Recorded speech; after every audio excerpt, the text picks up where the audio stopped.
Hello and welcome to post-match reaction of the Bledisloe Cup 3 Wallabies versus the All Blacks, brought to you by DrivingMaul. Thank you very much for joining me, and don't forget to subscribe to the podcast so that it drops into your phone and into your ears every single week. Also, if you want to watch what happens behind the scenes, most of these podcasts are recorded using YouTube Live, so you can watch them there as well. So, wow, Australia have beaten the All Blacks by 23 points to 18. And it was done with a second half effort, really. In the first half, the All Blacks kicked very well, pinning Australia back for the most part, with their try, first try coming from an intercept through Hodge, but it was Genia's tackle on Sopoaga that really created the poor pass that Hodge then intercepted and went all the way. After that, I mean, New Zealand, I say, had most of the territory, had control of that first half. Even if the territory stats were against them, they felt like they were in control most of that time. New Zealand did bash away against the line, and it was interesting that they weren't really using pick and goes. They were using pick and flips. So instead of the guy picking and going, he would pick and then just flip it out one place to another runner, trying to obviously confuse the defence. But the Aussie defence held well for that, and it took some time until the All Blacks created space out wide, and Naholo went over pretty much unopposed in the end. A great pass by Aaron Smith for that one, by the way. Both sides were playing a good ball, but it was wet conditions, and mistakes did hamper things. At that time, Australia really were turning over the ball a lot, and that really hurt their opportunities. And the All Blacks were also making mistakes as well. But both were trying to play ball, even if the All Blacks were kicking more. In the end, the All Blacks kicked 30 times from hand. Yet they were trying to kick for territory a lot in this game. A quick comment from Donovan in the live chat. What a great jersey. Yes, the Wallabies wore an Indigenous jersey for tonight, and it was a lovely jersey. I'd like to see that a lot more, to be honest, but we'll see. It was a very nice jersey, and hey, they got the win in it, so maybe they'll see it as a good luck charm and wear it more. Sopoaga hit that kick from out wide, and there was definitely a time where you thought kicks were going to be important in this game, or more to the point, missed kicks were going to be important in this game, because gone blank. Foley only, Australia with Foley and Hodge actually kicking, but Foley was the one that missed, only hit half their kicks, missing a penalty, missed a conversion in that first half, and you thought that that maybe that was going to be that was going to hurt the Wallabies towards the end, but no.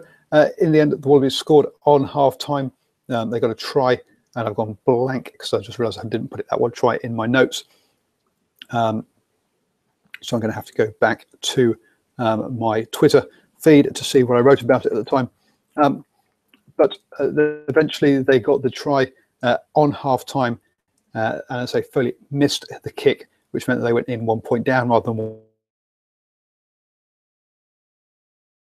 1 point. I think in the end it didn't prove it to be that way. Oh yes, that's right. It was Australia on an advantage, but Hooper got past, broke a tackle, produced a quick ball, and Folau showed his pace out wide to get over. The Pac Z New Zealand deserved to win, to be honest. And no, the person who gets points deserves to win. New Zealand had had territory, had possession in that first half, didn't come away with the points. If you don't come away, we've seen before, New Zealand defend and teams push into their half and not come away with the points, and then New Zealand be clinical, and then we say New Zealand deserves a win. Now in this today, it was the other way around. They weren't clinical. They didn't finish off those tries. Yes, they are missing a lot of players, missing an entire front row. Sorry, these are two props. Missing a couple of locks, and also Barrett. So, and Dag, Smith, we can name a whole bunch of players that they're missing. But at the end of the day, it was a matter of this is the team they put out, and we said before, they got the depth to cope with it. The other point in that first half, as Pax brings up, was a long advantage that Wayne Barnes played, and the New Zealand commentators definitely moaned about that long advantage. And again, yes, it was a long time, but Australia really didn't go anywhere. They didn't really get much advantage from that, so I can understand why he went back, but it was a long time. Should he have blown it up and brought it back sooner? Probably, but I don't think Australia got advantage in that point, so I'm not too upset with that. But I'm not. But yeah, we perhaps shouldn't be playing that long before going back. We don't want to waste half a game of the might or maybes. Really, we want to have the actual game itself. So, in the second half, yeah, it really looked bad early on. The All Blacks turned over the ball from the kickoff. The Wallabies followed up with giving away a penalty that was kicked to the corner. Wasn't a great one. And it looked like the All Blacks were camping in the Wallabies 22 for a while, but they went and gave up a penalty at that point. Australia then got themselves basically got more possession and weren't turning over the ball, which meant they also, with that possession, gained more territory as well. One of the things we noticed that I noticed in the first half was the All Blacks seemed to be able to knock the Wallabies back more in the tackle. And when we looked at tackle stats at that point, the New Zealand backs had hardly tackled at all. It was mainly the forwards that were tackling, whereas the Aussie backs had tackled a lot more. And if we have a look at those stats, you could see that in that Sam Cane in the end hit 18 tackles, Liam Squire 14, Whitelock 12. Towards the end, the backs had to tackle more. I mean, Sonny Williams, picked up 10 tackles by there. But you saw that Cane, Hames before he went off, and also Kieran Reid were all getting themselves in there and making a lot of tackles and perhaps protecting their backs. And also meant the bigger guys making tackles, you're going to win those collisions more. Pardon me. Whereas we saw at that point anyway that Foley had to make quite a lot of tackles. Made 7 tackles in that game, and there were quite a few tackles being made by the Australian backs. Which is, if you can get a forward doing that instead, it's going to help you definitely. That's an interesting thing. And then what we do know, the Wallabies do mix up their where their players defend as opposed to attack. Player of the match and things I will get on to later after I've summed up the second half. So I say early in the second half, it looked like they looked difficult, but they say the All Blacks didn't take their opportunity, gave a penalty, and that's what we kind of happened in this. In this is that the penalty count was starting to look bad against the All Blacks. So I'm just having a quick check where it ended up in the end. 10 to Australia, 11 to New Zealand, so it ended up being pretty even. Those turnovers I was talking about, the Wallabies conceded 19 turnovers, of which I think most of those were in the first half, to the New Zealand's 8, and that really did hurt them in that first half. In the second half, they definitely cut that down, and that enabled them to get territory and get possession or keep possession, and therefore get territory, and that led to New Zealand giving up penalties and giving the Wallabies an opportunity, and they didn't take the points. And you thought, oh dear, they're kicking to the corner. Is this really what they should do? In the end, it worked out for them. Personally, I think they took the wrong options. I think they should have kicked more points. I'm not sure that Foley is I think they just lack faith in Foley.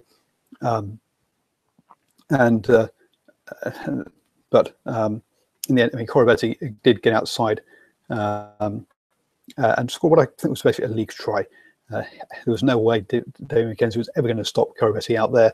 I think perhaps he should have cut inside of Folau and got closer to the sticks. I think what you saw there was a league player playing union rather than a union player. In fact, 2 league players really playing union, rather than sort of players who, no union. I think you would have seen a union player cut inside to try and make the conversion easier.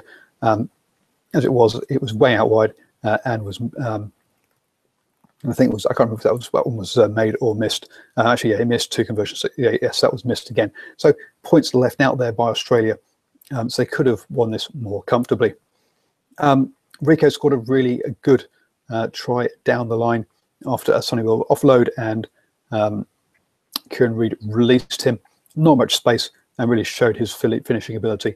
We're going to see him in black for many years to come. DMAC couldn't make the kick from there, and it was interesting that Havili had come on for Sawaga at this point, and Damien McKenzie was pushed into that 10 role. So they've talked about him being the cover for 10, but he hasn't really played there much. Personally, I was hoping he wouldn't get forced into that until next season, after he'd had more time of playing it at Super Rugby level. But that didn't really happen. And we perhaps, at the end, saw some lack of leadership and some of the inexperience come through for the All Blacks.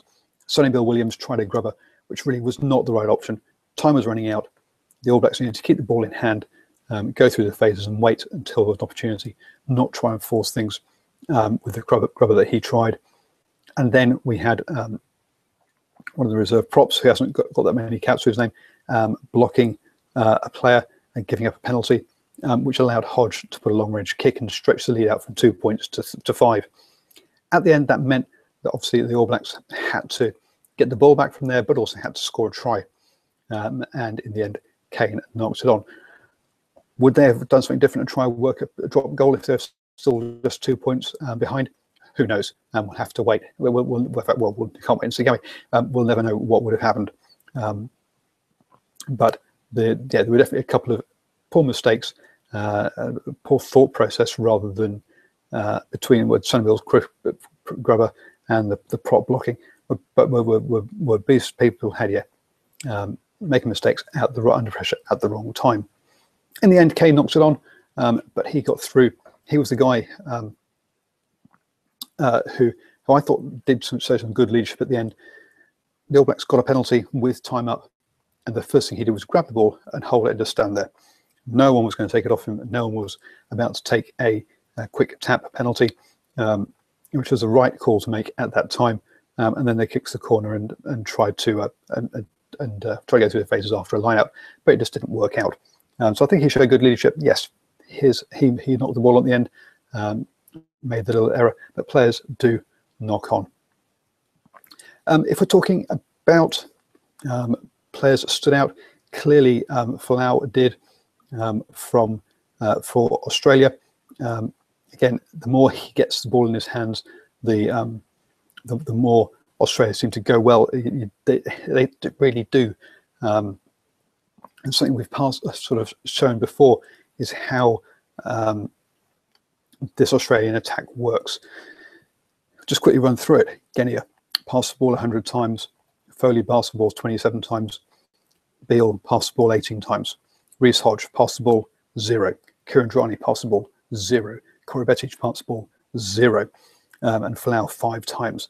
This really is an attack that works around Genia, Foley, Beale, with 4 strike runners off it, with the occasional pass, as we've seen there from Folau. And again, also, Reece Hodge got 3 kicks, but Kieran Droney 0 kicks, Corey Bettich 0 kicks, Folau 1 kick. Again, all the kicking is done really by